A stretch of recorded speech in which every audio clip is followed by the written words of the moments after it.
Ya, assalamualaikum warahmatullahi wabarakatuh. Jadi video ini saya buat untuk merangkum perkuliahan ya dari awal sampai dengan perkuliahan ketujuh ya, dimana kita sudah ketahui kita telah membahas sedikit mengenai arsitektur microcontroller secara umum, kemudian basic pemrograman dengan bahasa mesin ya, assembly. Sebenarnya banyak tools yang dapat kita gunakan selain ATmega Studio atau ATM Studio, CVR-VR juga bisa, ataupun STM AVR juga bisa, dan segala macamnya bisa. Tapi yang harus dipahami di sini adalah bagaimana Anda memahami proses ya, si mikro ini menerima output, kemudian proses di belakang menerima input, kemudian proses dari input itu bagaimana ya, di mana tempat penyimpanannya, bagaimana dia memindahkan alamat satu ke alamat lainnya, sehingga nanti kita bisa melihat outputnya bagaimana. Nah, intinya di situ ya. Oke, jadi ini hanya untuk meringkas, kita lihat dulu. Nah, ini adalah arsitektur atau pin mapping dari ATmega 328 ya. Ini kita sudah ketahui bersama, saya lewatkan saja. Nah, kemudian bagaimana ATmega 328 ini digunakan pada Arduino Uno ya. Contohnya misalkan blok pin C, itu digunakan untuk analog input gitu ya. Kemudian pin B digunakan untuk digital pin, baik dia PWM ataupun tidak gitu ya, dan seterusnya ya. Ini nanti akan kita gunakan Arduino ya pada beberapa pertemuan selanjutnya. Oke, pada awal-awal ketika Anda mempelajari bahasa pemrograman assembly, di sana ada tempat penyimpanan.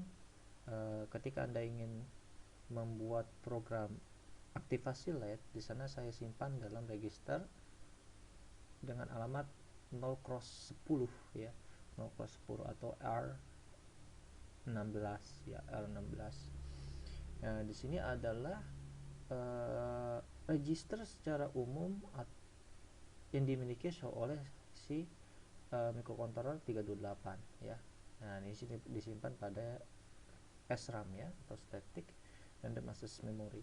Nah, sebenarnya banyak nih, ada 32 si ATmega 328 mempunyai 32 ya, 32 tempat penyimpanan ya.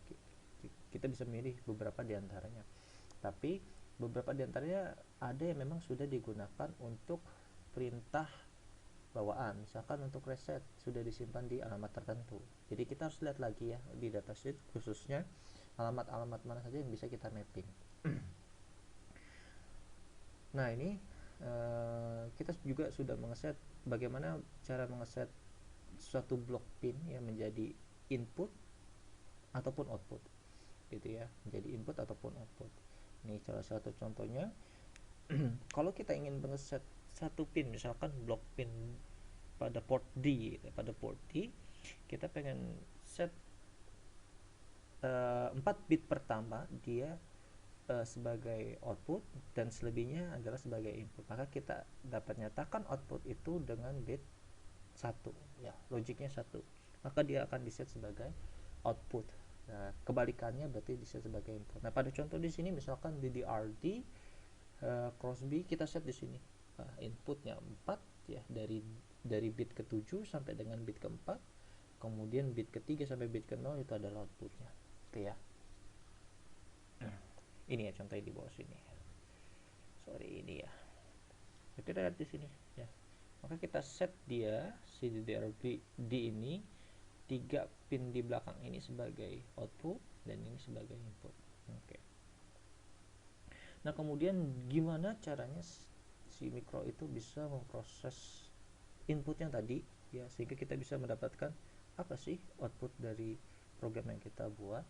Nah, dalam proses kompilasinya yang sudah kita ketahui, banyak bahasa pemrograman sekarang yang makin modern gitu ya, tentunya makin mudah digunakan, bagi si programmer atau orang yang membuat program lebih dikatakan mendekati bahasa manusia gitu ya, atau human language. Misalkan A sama dengan 2, B sama dengan 3, maka A tambah B sama dengan 5, atau C sama dengan A tambah B, itu otomatis 5. Nah, dibalik untuk ngeprint nilai C sama dengan A tambah B, maka si komputer melempar logic tersebut ke compiler, kemudian dirubah dalam bentuk binary, kemudian direpresentasikan dalam bentuk bahasa pemrograman. Misalkan dia punya engine, misalkan Java punya Java Virtual Machines, atau Python, atau juga Node.js, dia punya PHP dan NPM, atau C, dan seterusnya gitu ya. Nah, tapi ketika kita turun ke bahasa pemrograman mesin atau bahasa mesin, atau yang kita sebut dalam istilah sederhananya adalah assembly language, nah proses ini langsung di mapping dari source code langsung dikompres atau dikonversikan dalam bentuk binary gitu ya, dalam bentuk binary. Atau disebut prosesnya adalah assembler gitu ya. Nah, contoh di sini bagaimana kita mengalamatkan logic ya, satu logic program ya, bagaimana kita mengalamatkan program tersebut terhadap value-nya. Nah, ini sudah dijelaskan dalam beberapa minggu sebelumnya. Ya, di sini ada opcode dan operand. Opcode itu adalah memori di mana dia menyimpan perintah ya. Perintahnya apa di sini? Apakah dia men-set satu variabel ataukah dia mereset atau segala macam. Nah, kemudian operand itu adalah nilai yang diberikan terhadap si opcode ini ya. Nilai yang diberikan terhadap si opcode ini. Jadi biasanya si opcode memang sudah disediakan oleh disediakan pada datasheetnya, memorinya sekian-sekian, kemudian operandnya kita set nilainya berapa ya. Nah, sebagai contoh, misalkan saya ingin menjumlahkan dua bilangan. Ya, di sini saya punya bilangan pertama X, Y, dan Z. Nah, saya pengen buat dia sebagai bilangan Fibonacci contohnya ya. Apa tuh bilangan Fibonacci? Fibonacci adalah bilangan yang hasilnya dijumlahkan pada bilang-bilangan yang sebelumnya ya. Atau misalkan saya set nilai X pertama di sini 0 ya. Dan Y di sini sama dengan 1. Ketika saya tambahkan X tambah Y, maka hasilnya adalah 1, di mana hasil di sini saya tampung pada sebuah variabel Z. Berarti Z di sini adalah X tambah Y untuk iterasi pertama. Kemudian iterasi selanjutnya, maka saya ganti nilai X itu adalah sebagai Y 1, maka nilai Y itu adalah nilai hasil dari proses sebelumnya, yaitu 1. Maka saya lakukan lagi iterasi yang kedua, 1 ditambah 1 sama dengan 2, atau X tambah Y sama dengan 2. Masuk ke iterasi ketiga, X sama dengan Y, X sama dengan 1, Y sama dengan 2, 1 tambah 2, 3. Dan kemudian seterusnya hingga sampai batas yang kita inginkan. Misalkan di sini ada 255. Ketika nilainya X lebih kecil daripada 255, maka akan diproses penjumlahan tersebut atau pencetakan bilangan Fibonacci. Ini seharusnya jangan X ya, kayaknya lebih enak Z. Ketika Z 255, karena kalau X nya 255 ya cukup panjang hasilnya ya. Misalkan Z ya, Z lebih kecil dari 255 ya, maka 1 tambah 2 3, 2 tambah 3 5, 5 tambah 3 8, sampai dia lebih kecil dari 255, maka akan cetak terus. Selebihnya nanti kita lihat di situ logiknya apa, apakah Z-nya di reset lagi, atau X-nya di reset lagi, atau Y-nya di reset lagi. Ini secara bahasa pemrograman yang secara umum kita sudah ketahui ya, untuk penjumlahan atau mencetak bilangan Fibonacci. Namun bagaimana proses ini di belakang, artinya bagaimana si mesin ini memproses logik tersebut. Dan ternyata ketika kita convert dia dalam bahasa pemrograman assembly ya, misalkan men-set nilai X sama dengan 0 ya, untuk X sama dengan 0 ya, sini saya set move ya, pindahkan bahwasanya si X itu adalah 0 ya, di sini ya, X itu adalah 0, kemudian Y itu sama dengan 1 ya, saya tampung pada alamat ini ya, saya tampung pada alamat yang ada di sini. Kemudian maka nilai X yang tadi ya, nilai X yang tadi ya, X yang tadi saya tampung pada sebuah variabel ASI ya. Kemudian nilai yang tadi X sama dengan 0 dipindahkan ke variabel ASI, ditampung di sini, kemudian ditambahkan ya, add di sini, additional terhadap ESI yang satu lagi Y ya, si Y ya, 0, C itu si Y di sini ya, 0 cross C itu Y di sini. Kemudian X ditambah Y di sini, kemudian ditampung. Oh, ternyata si ESI ini adalah variabel yang ketiga ya, 0 cross 10. Siapa? Si Z. Nah, ini berarti proses yang di tengah sini, jadi yang di tengah sini adalah proses yang dilakukan di sini. Z sama dengan X ditambah Y, di mana X itu dipindahkan dari bilangan X sama dengan 0 di sini. Ini adalah X sama dengan 0, kemudian Y sama dengan 1, kemudian Z sama dengan X tambah Y. Ya. Nah, kemudian kita set untuk iterasi selanjutnya, bahwasanya si X itu harus sama dengan Y. Maka X sama dengan Y dipindahkan lagi. Ya.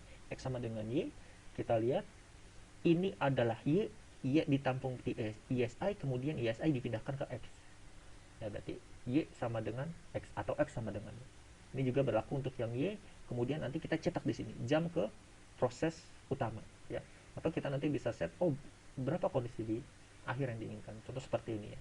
Ada sebuah case. Oke, saya lanjutkan. Nah, ini contoh misalkan kita ingin membuat program aktivasi LED dengan satu buah button gitu ya. Kita sudah membuat migrasi dari rangkaian yang ada di sini, di mana kita memigrasi dari bahasa assembly ya, kemudian ke bahasa C ya, bahasa C ya. Di mana kita set di sini DDRB, artinya pin B kita set sebagai output ya. Output di sini adalah 1 left shift 0. Artinya apa, ini nanti akan saya jelaskan. Artinya DDRB itu punya 8 bit ya. Dari 8 bit itu ya diambil dari satu sisi yang lebih paling kiri. Artinya ketika di sini nilainya 0 berarti bit ke 0 ya. Satu di sini menyatakan DDRB itu sendiri. Ya, artinya nilai port B kosong diset sebagai output ya.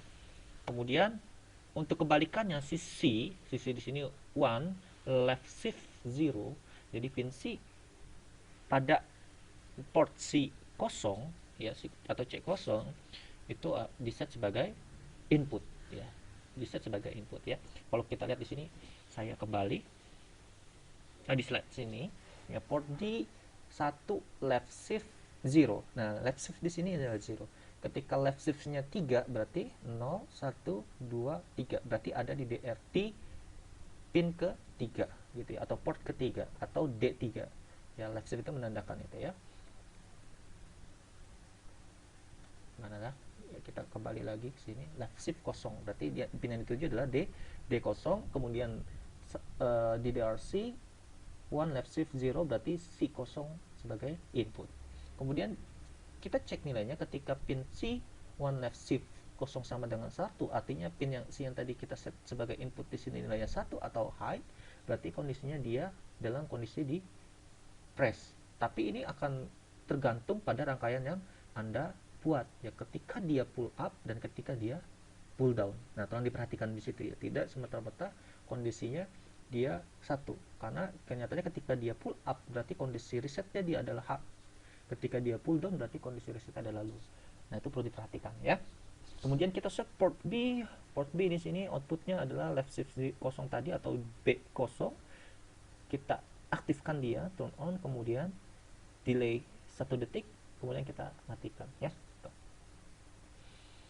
Itu untuk sampai pertemuannya migrasi dari bahasa assembly ke C ya, assembly ke C. Oke.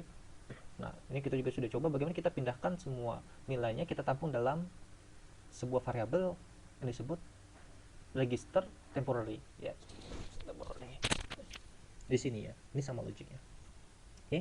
Kemudian pertemuan minggu lalu kita membahas mengenai apa itu interruptions atau interrupt ya. Nah, biasanya memang setiap microcontroller mempunyai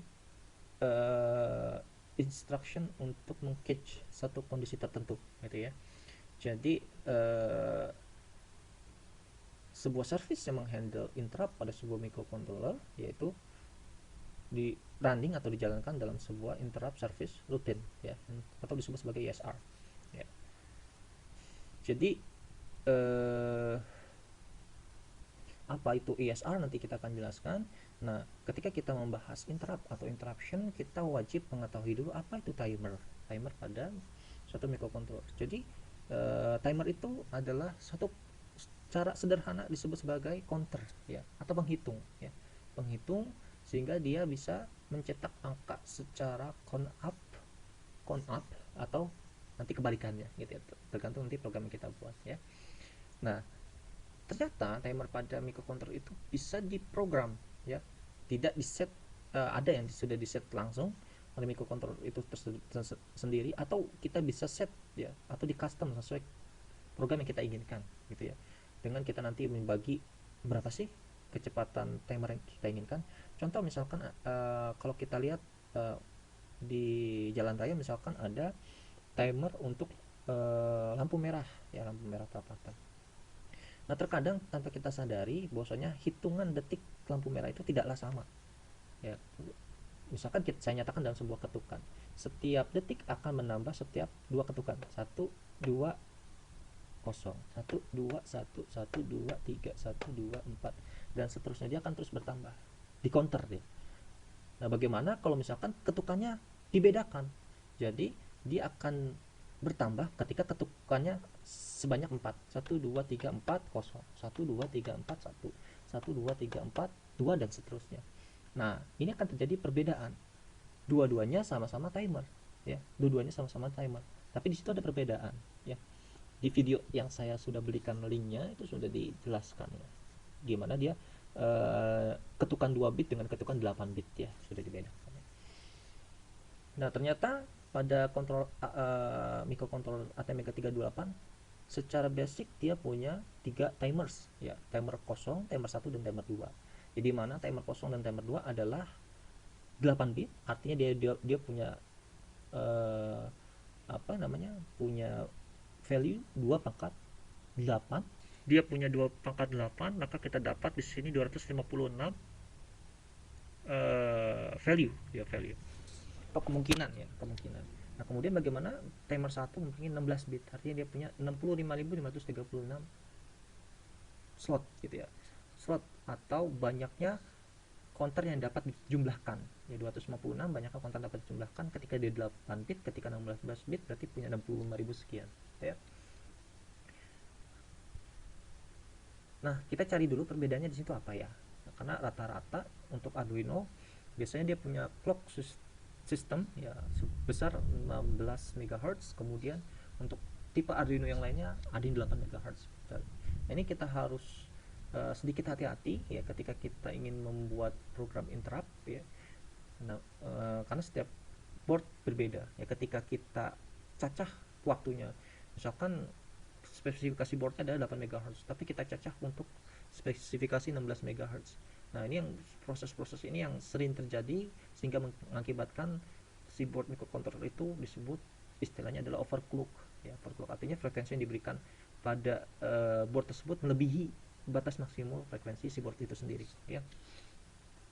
Nah, kita lihat dulu apa itu timer 0. Ternyata timer 0 adalah 8 bit timer ya, dimana kita sering digunakan, mayoritas kita sudah gunakan itu delay, milis, micros. Nah, nanti Anda cari tahu nih, apa perbedaan delay, apa perbedaan milis, dan apa perbedaan micros ya. Apakah semuanya berbeda atau sama gitu ya. Anda cari tahu sendiri. Kemudian timer 1 adalah 16 bit timer, dimana tadi kita tahu ada 65.000 sekian kemungkinan ya pada Arduino Uno. Nah, ternyata di Arduino Mega ada tambahannya ya. Di sini ya, ada timer 3, timer 4, timer 5. Masing-masing adalah 16 bit. Nah, 16 bit ya. Nah, kemudian ada beberapa istilah timer yang Anda harus ketahui. Ya, timer register, di mana tempat penyimpanan timer itu. Yang pertama disebut sebagai TCCR X. X ini nanti kita lihat portnya apa, A atau B gitu ya. Jadi TCCR X itu adalah prescaler yang dapat dikonfigurasikan. Apa itu prescaler? Nanti saya jelaskan ya. Counter ya, counter ya, sebutnya sebagai counter, atau biasanya digunakan untuk mengaktifkan. Minggu lalu kita bahas membuat program Blinklet, yang satu dengan CTC, yang satu tanpa CTC. Apa sih bedanya gitu ya. Kemudian untuk mengaktifkan timer kita perlu timer, counter, interrupt, max register. Kemudian di beberapa pada timer 2 ya khususnya ya, pada timer 2 nanti kita membutuhkan namanya ICRX ya, input capture register ya, untuk 16 bit timer. Artinya tadi ada di timer yang satu ya, timer 1 ya, sorry ya, ada di timer 1. Oke, sini langsung saya lewat saja ke sini ya.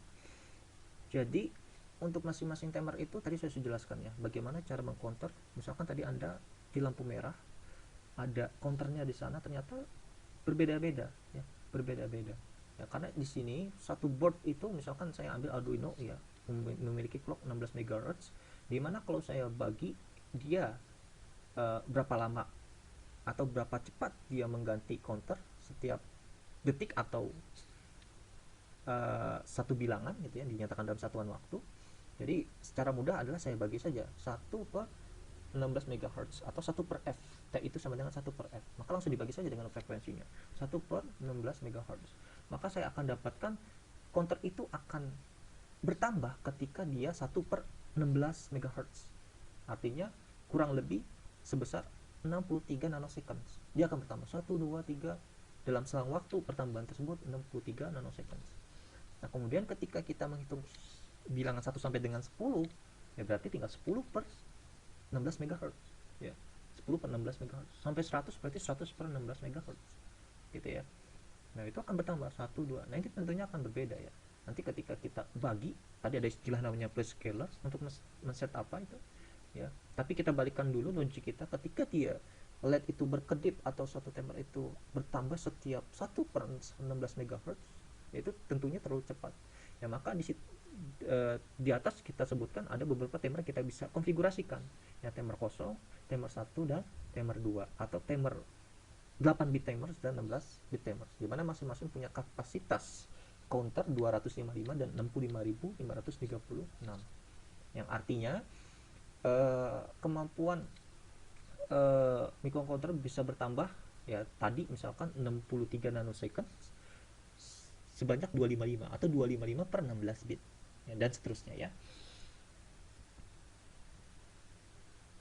Nah, ini berarti apa? Ketika 255 atau 256/16 MHz, berarti saya membutuhkan waktu 16 microsecond ya untuk 8 bit counter. Kemudian 65.536/16 MHz, berarti saya punya kurang lebih, anggaplah 64 ya. Kalau 64 berarti kurang lebih 4 milliseconds. Ya, 4 milliseconds ya. Nah, itu kurang lebih kenapa prescaler itu digunakan. Nanti kita akan pembaginya berapa sih gitu ya. Pembagi berapa sih?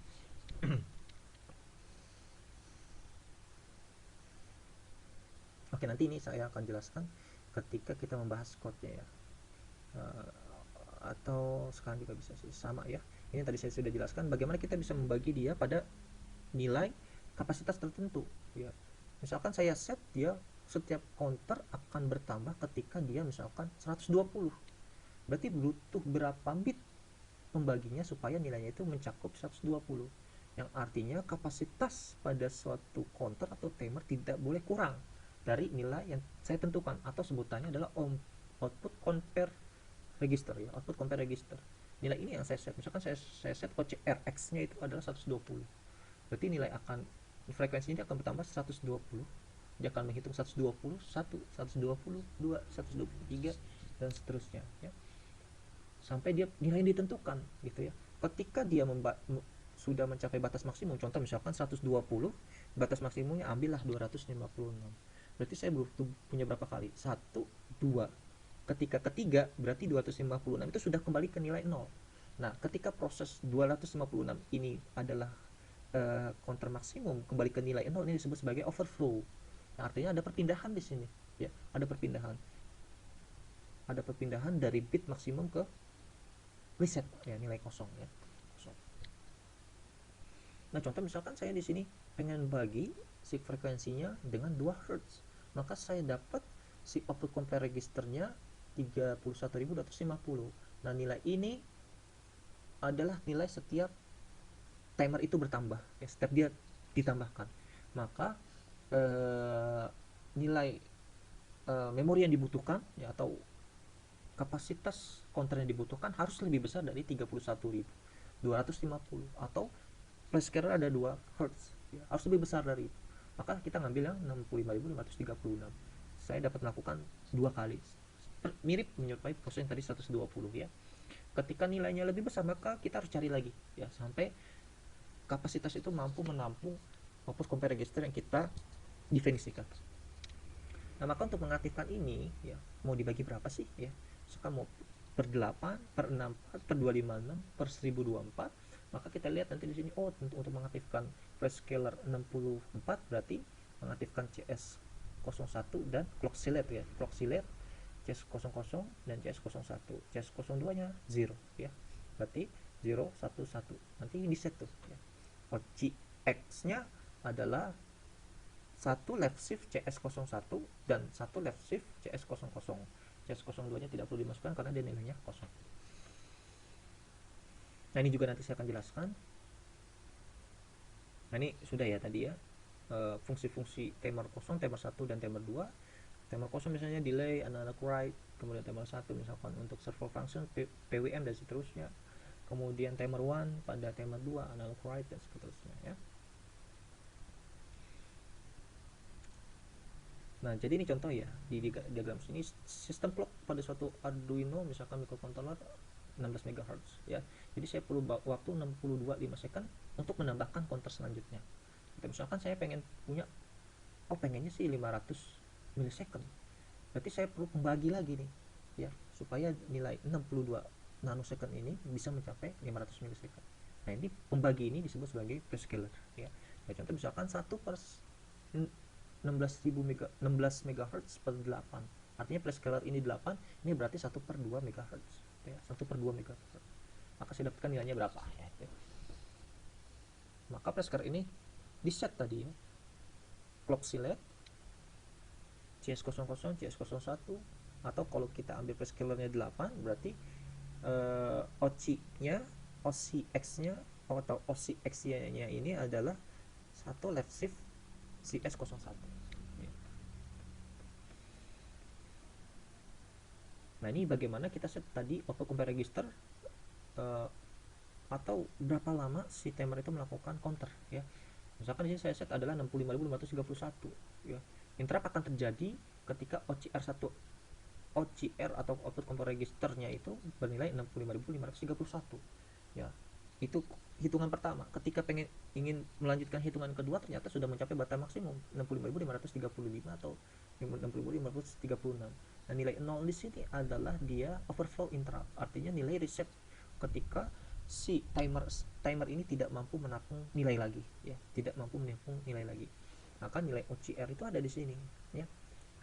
Berapa batas maksimum? Ternyata untuk counter pertama dia naik sampai dengan 65.531, atau kasus yang tadi adalah 31.000 ya.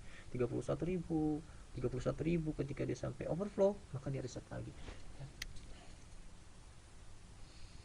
Nah ini misalkan saya menginginkan setiap counter bertambah sebanyak 0,5 second ya, 0,5 second. Tadi saya sudah ketahui ketika saya menggunakan prescaler 8 maka saya dapat 500 mikrosecond ya. Maka untuk mendapatkan 0,5 second kita harus cari berapa nilai counter yang dapat ditambahkan ya. Jadi 0,5 dikali 16 per prescalernya berapa, misalkan 256 ya, maka saya dapat 31.250.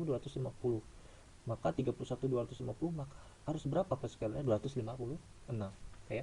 Maka yang dipilih di sini adalah prescaler ya 256 atau CS02, clock select CS02, atau satu left shift CS02. Nah contohnya di sini ya, misalkan saya mendefinisikan beberapa timer pada satu program ya. Saya misalkan untuk timer 1 saya set dia di frekuensi 1 Hz ya. Kita definisikan TCCR 1A ya untuk register yang pertama, kemudian TCCR 1B ya untuk port B, kemudian TCNT ya, ini initial value untuk counternya ya. Kemudian berapa confirmation register setiap 1 Hz penambahannya. Nah, maka ini kita bisa kalkulasikan ya, 16 MHz per 1 per 254 ya. Maka dia nilainya harus lebih kecil dari 65.536, yang artinya saya set misalkan 15.624, dan dia berarti nilai maksimumnya adalah 65.536 sebelum dia overflow sudah melakukan counter sebanyak 4 kali ya, kurang lebih 4 kali. Kemudian karena kita mendefinisikan OCR 1 atau output compare register, maka kita perlu mengaktifkan yang namanya CTC mode ya, perlu mengaktifkan yang namanya CTC mode, di mana nilai ini bisa kita ambil dari tabel yang di sini ya, di mana CTC mode diaktifkan pada port B, TCCR 1B. Di sini ya, CTC mode ya, mode keempat di situ. Maka saya harus mengaktifkan wave generator mode 12 ya di sini karena dia CTC. Wave generator 12 CTC 1 pada 12. Maka di mana dia ada? Dia ada pada port ke dia ada di port. Oke, kita perlu buka datasheetnya yang saya sudah berikan pada pertemuan keempat 328 artinya. Oke, Anda bisa melihat di sini, sorry, mana tadi kita lihat di wave generator mode ya, generation mode. Di sini kita mengaktifkan CTC mode pada WGM 12. Maka untuk mengaktifkan WGM 12 ini kita memerlukan memori penampung WGM 12 itu di TCCR 1B ya. Pada bit ke 0, 1, 2, 3 WGM 12 itu berarti CTC mode ya. Maka kita tampung nilainya pada TCCR 1B ya. Ini harus lihat dari datasheetnya, saya keliru untuk memasukkan ini ya. Anda lihat pada halaman 110 ya, Anda lihat pada halaman 110 ya. Kemudian kita kembali lagi ya, kita sudah aktifkan WGM 12. Kenapa di sini kita butuh TCCR 1B? Karena kita menggunakan CTC mode, di mana WGM 12 ada di TCCR 1B ya. Kemudian kita lihat prescalernya, karena menggunakan prescaler 1024 ya, agar timernya bertambah sebesar 1 Hz setiap count up-nya atau setiap increments-nya. Maka TCCR 1B kita lihat prescaler yang 1024 itu berapa? Di bawah sini yaitu mengaktifkan clock select 12 dan clock select 10 ya. Clock select 12 dan clock select 10. Artinya TCR 1B mengaktifkan clock select satu left shift C12 atau satu left shift C10, atau bisa dituliskan dengan satu left shift 12 itu berarti satu left shift 2 dan satu left shift kosong ya. Satu left shift 2 itu ini dan satu left shift kosong itu juga bisa ya. Jadi satu left shift CS12 atau satu left shift 2 atau satu left shift kosong ya, bisa. Kemudian kita enablekan interrupt untuk timer yang ini ya. Output compare interruptnya ya, kita enablekan. Ini contoh yang pertama. Kemudian contoh yang kedua di sini tidak jauh beda, hanya saya bedakan OCR-nya saja ya, OCR-nya saja ya. Selebihnya sama. Caranya adalah Anda melihat kenapa dia menggunakan TCCR 2A, karena dia butuh WGM 21 untuk mengaktifkan CTC mode-nya. Kemudian karena prescaler ada 8, maka dia mengaktifkan satu left shift CS21 dan seterusnya. Oke, ini contoh blinking LED yang sudah kita buat ya, dengan CTC mode ya, dan kemudian ini contoh menggunakan ini contoh misalkan Anda tidak mau repot gitu ya, Anda bisa menggunakan library Arduino. Anda bisa download dulu di add-ons yaitu timer 1 atau ada juga timer 2 Anda download. Nah, penggunaannya kurang lebih seperti ini ya. Timer 1 di initialize ya, berapa frekuensinya, kemudian attach sebuah function yang akan diinterrupt yaitu blink LED. Itu di sini kita buat functionnya. Ketika LED-nya low maka counter gitu ya, maka counter. Kemudian untuk settingnya di sini ada no interrupts, kemudian blink on interrupts, aktifkan interrupt, maka panggil blink LED di sini, kemudian selesai gitu ya.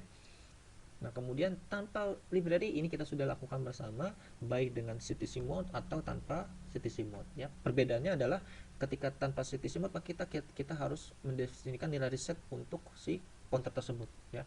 Mendefinisikan. Jika tidak ya bisa terjadi kemungkinan board yang Anda miliki akan overclock ya, karena dia tidak tahu batas terakhir kapan dia harus reset atau kapan dia harus overflow gitu ya. Karena ini termasuk sangat penting gitu ya. Mungkin secara ringkas itu saja gitu ya. Ini saja untuk pertemuan 1 sampai 7. Nanti video ini akan saya upload.